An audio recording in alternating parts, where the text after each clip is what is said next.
샬롬이라는 인사가 있습니다.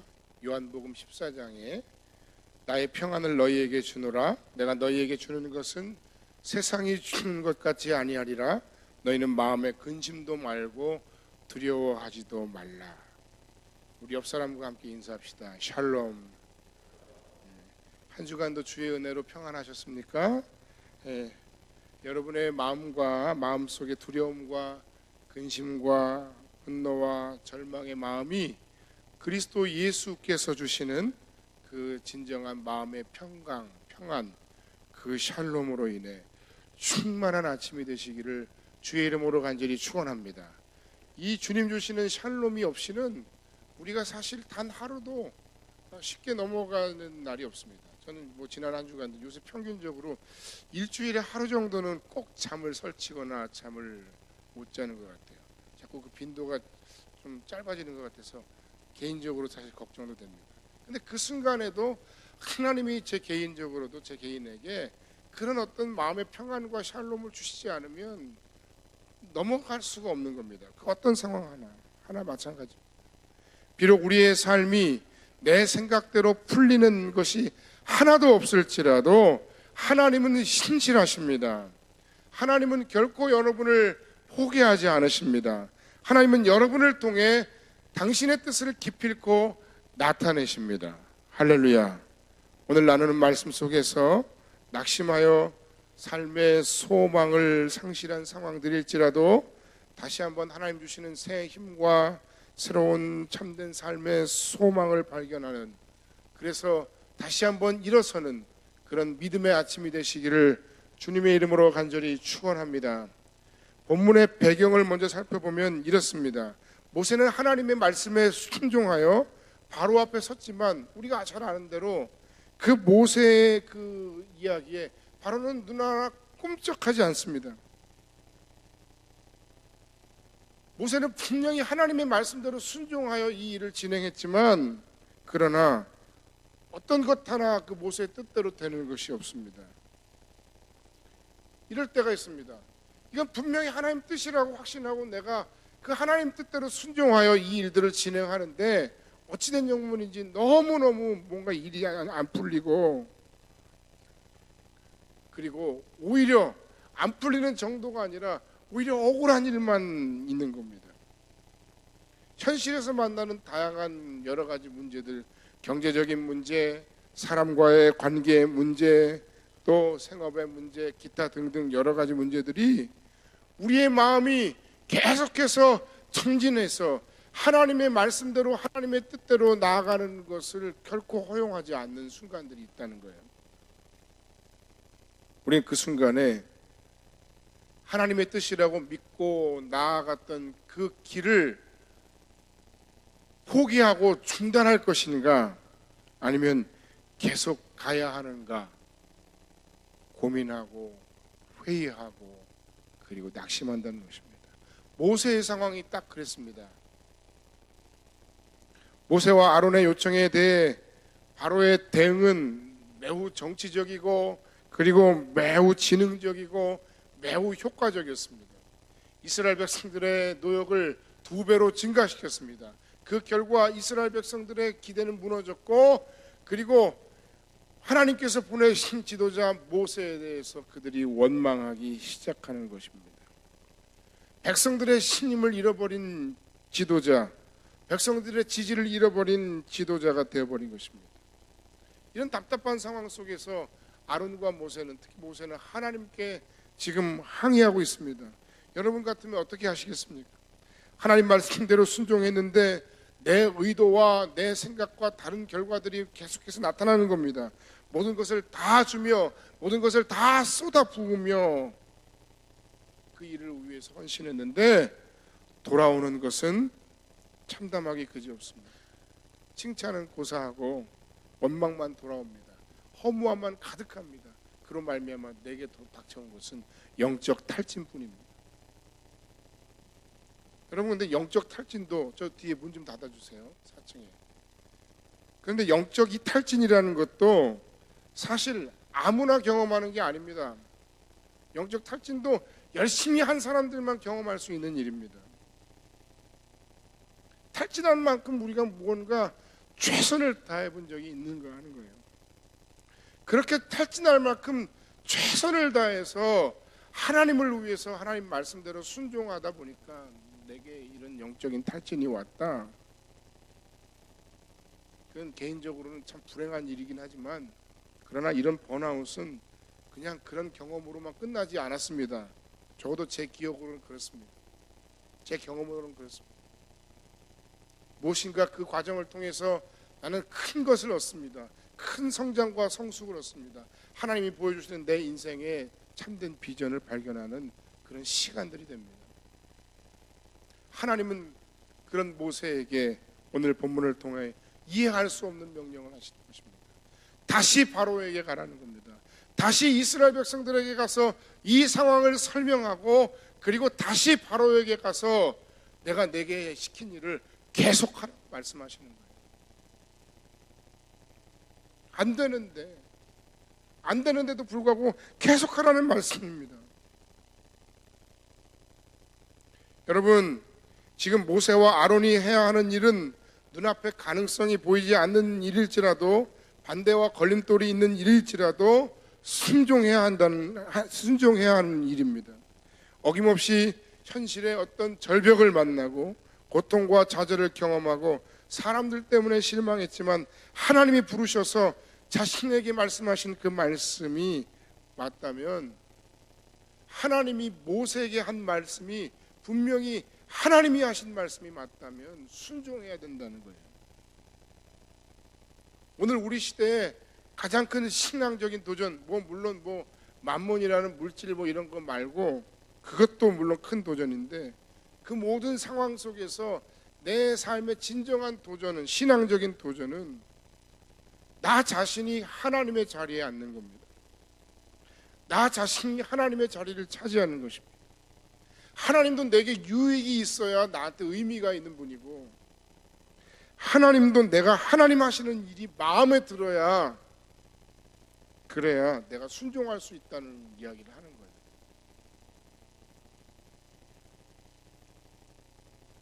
이게 우리가 처한 우리의 시대의 우리의 신앙적인 도전입니다. 이렇게 힘든 상황, 이해도 안 가고 상황도 받쳐지지 않아요. 풀리는 일은 하나도 없어요.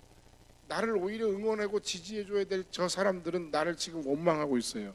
그럼에도 불구하고 모세는 어째서 다시 일어나서 하나님 말씀대로 순종하며 나아가야 하느냐. 적당히 쉬운 길을 거절하고, 어렵지만 우리는 끝까지 그 하나님이 말씀하신 그 길을 왜 걸어가야 하느냐. 내가 지금 넘어졌을지라도 내가 다시 일어서야 하는 이유는 뭐냐.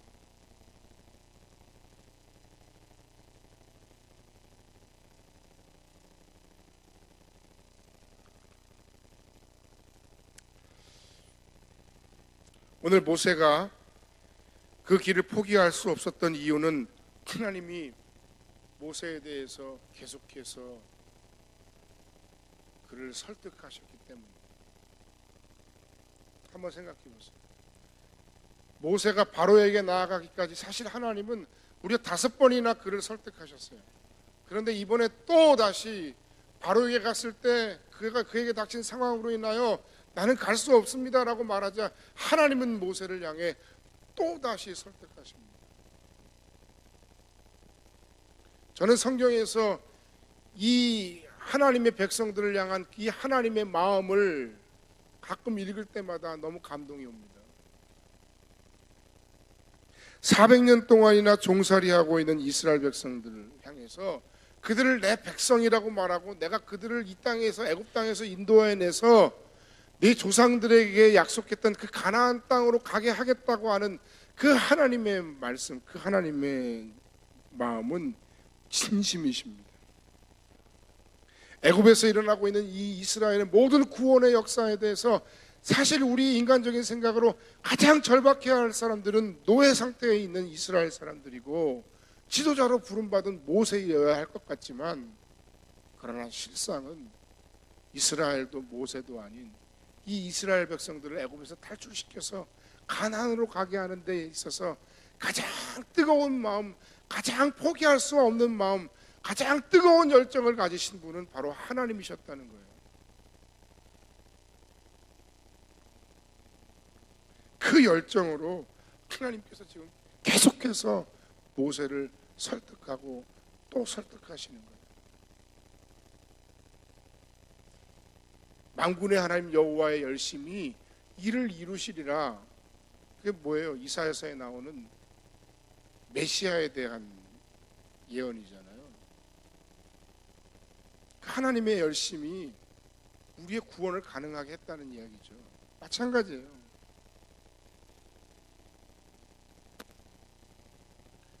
모세도 이스라엘도 아니고 사실은 하나님이셨어요. 그 하나님의 이스라엘에 대한 그 사랑과 그 하나님의 이스라엘에 대한 그 절박함이 낙심에 빠진 그를 또는 교만한 그를 다시 일으키시고 다시 설득하고 계신다는 말씀입니다. 하나님의 절박함이 모세를 권유하고 설득하셔서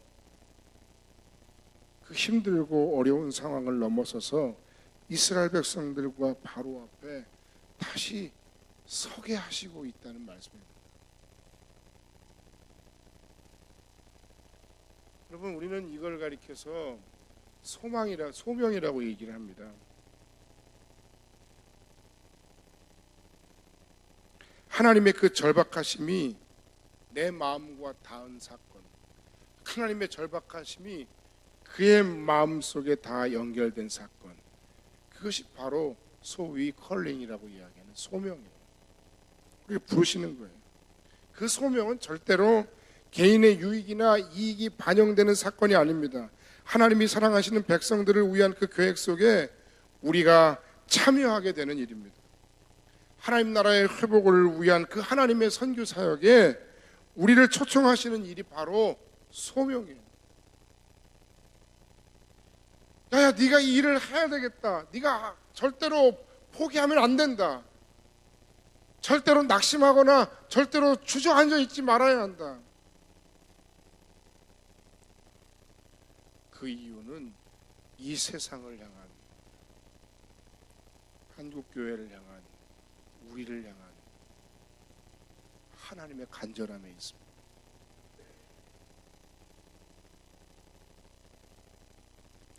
소명은 하나님이 우리의 마음속에 주신 불꽃입니다. 우리가 스스로의 힘으로 만들어내거나 우리가 의지를 가지고 뭔가를 해보겠다고 실현해가는 일이 아닙니다. 내가 하는 게 아닙니다. 내가 왜 이러고 있는지 모르겠어요. 내가 어쩌다 이렇게 됐는지 모르겠어요. 어떻게 된 거죠, 하나님?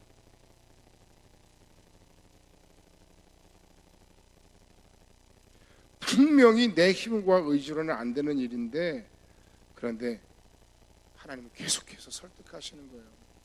우리를 포기하지 않으시고 설득하시는 거예요. 낙심해 있는 우리를 다시 일으켜 세우시면서 다시 일어나라고 얘기하시는 거예요. 난 이미 힘든데, 그런데 하나님은 계속 하라 말씀하시고, 그래서 그 마음의 불씨가, 그 불꽃이 사그라질 만한 그쯤에 다시 어떤 방식으로든지 그 마음의 불씨를 살리시는 거예요. 그래서 모세는 순종해야 했고요. 그래서 우리는 순종할 수밖에 없는 겁니다. 하나님이 여전히 우리를 향해 말씀하시고 하나님이 여전히 우리를 향해 설득하고 계시기 때문입니다. 하나님이 여전히 연약한 나를 통해서 일하시겠다고 말씀하시기 때문입니다. 그래서 순종하지 않으면 안 되는 거예요.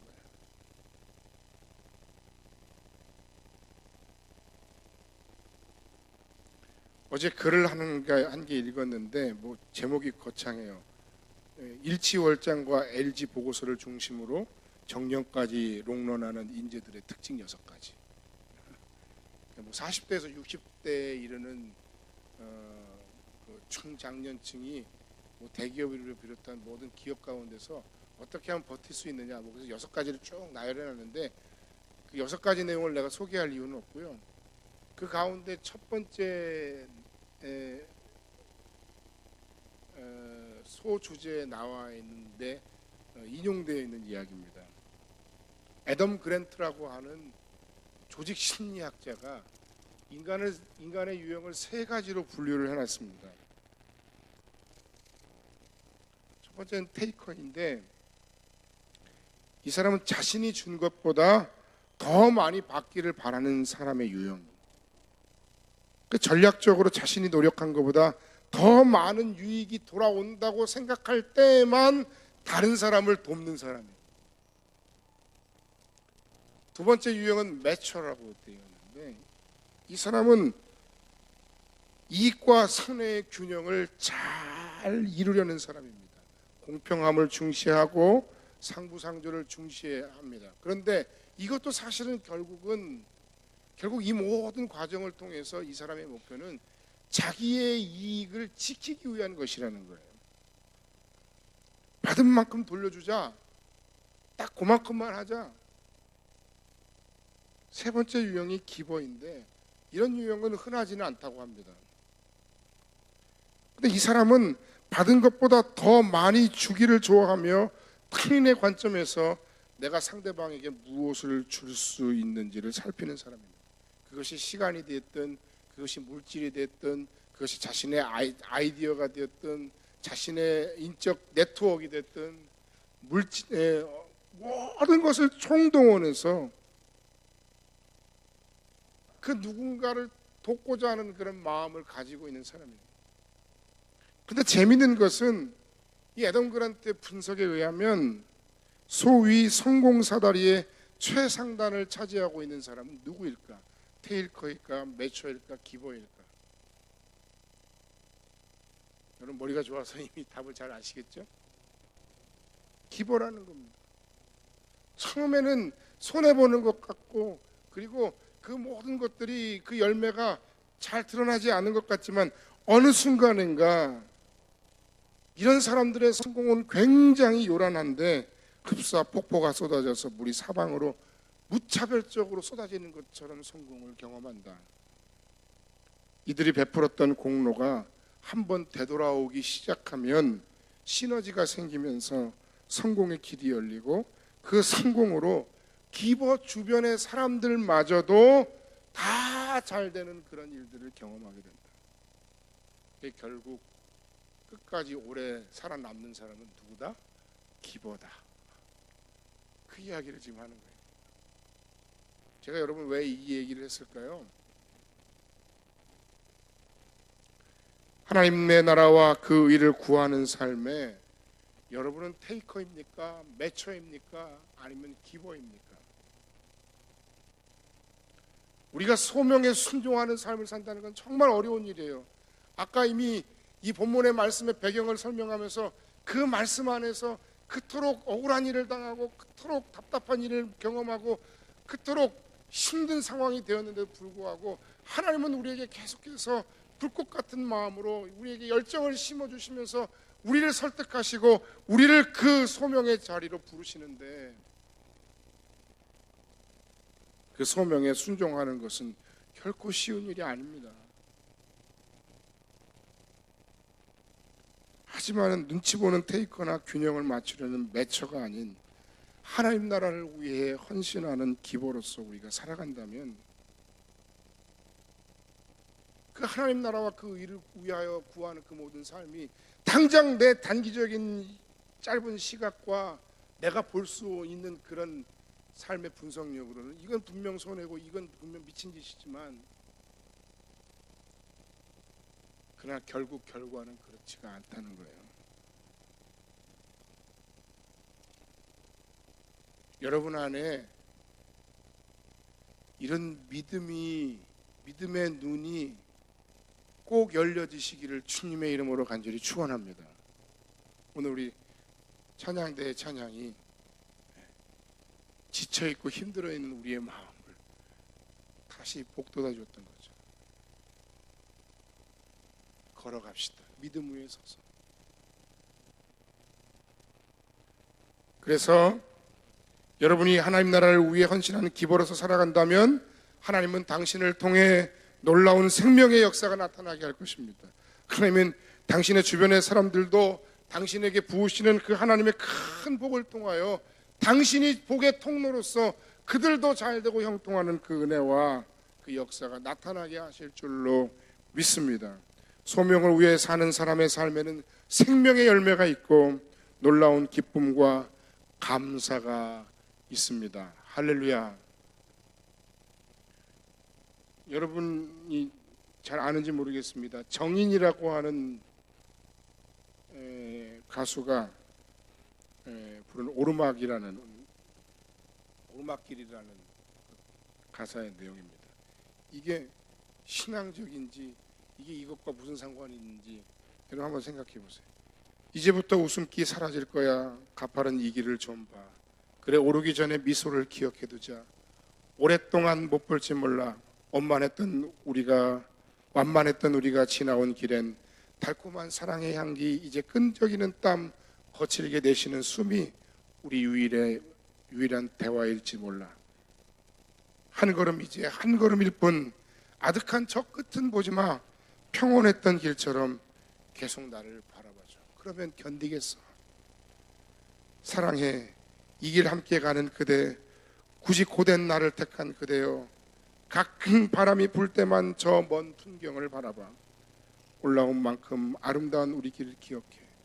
혹시 우리 손 놓쳐도 절대 당황하고 헤매지 마오. 더 이상 오를 곳 없는 그곳은 넓지 않아서 우린 결국엔 만나.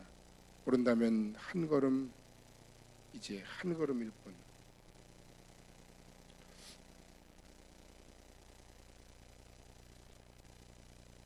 결국 이 유행가 가사이긴 하지만 하나님이 오늘 모세와 우리에게 이야기하시는 것이 바로 이 이야기입니다.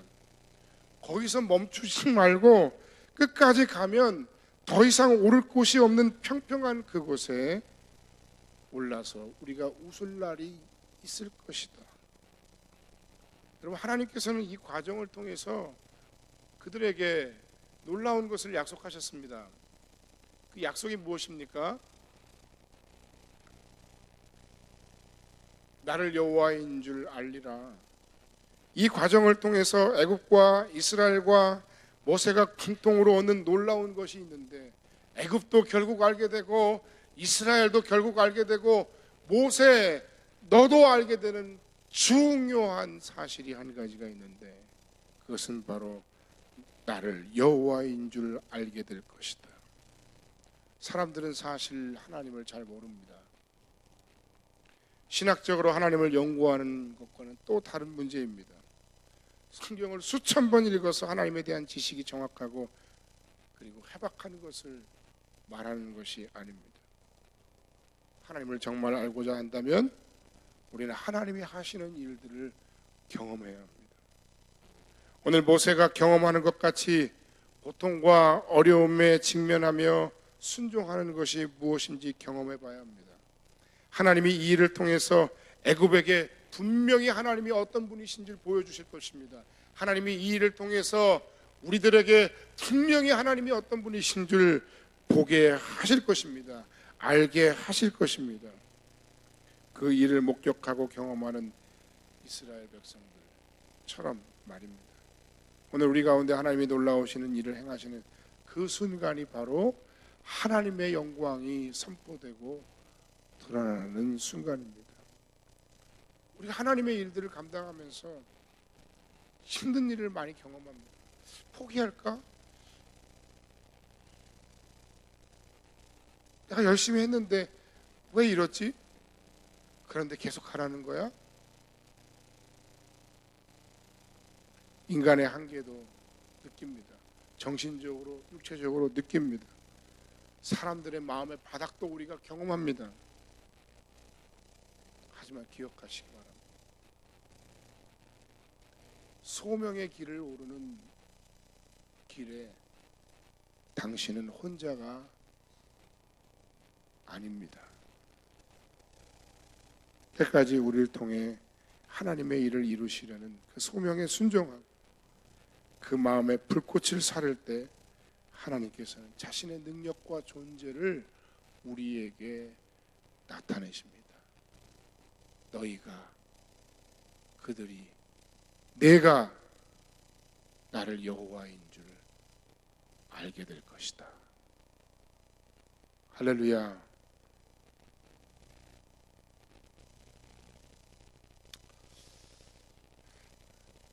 혹시 모세와 아론이 우리보다 특별한 사람이었기 때문에 이런 일들이 가능했던 것은 아닐까? 그런데 하나님께서 오늘 놀랍게도 우리가 읽은 7장 7절 말씀을 통해 그들이 바로에게 말할 때에 모세는 80세, 아론은 83세였더라. 인생의 황혼기이고 삶을 잘 마무리해야 하는 시기에 하나님이 그들을 사용하셨습니다. 그래서 이 사실을 통해서 모세와 아론 그들이라 가능했던 일인가가 아니라 그들조차도 사용하신 하나님이 사실은 더 맞는 표현이라는 말씀입니다. 그들도 소명에 순종했기에 하나님의 손에 붙들려 쓰임받았다면 우리도 그렇게 쓰임받을 수 있습니다. 결론의 말씀을 드리고 말씀을 마칩니다.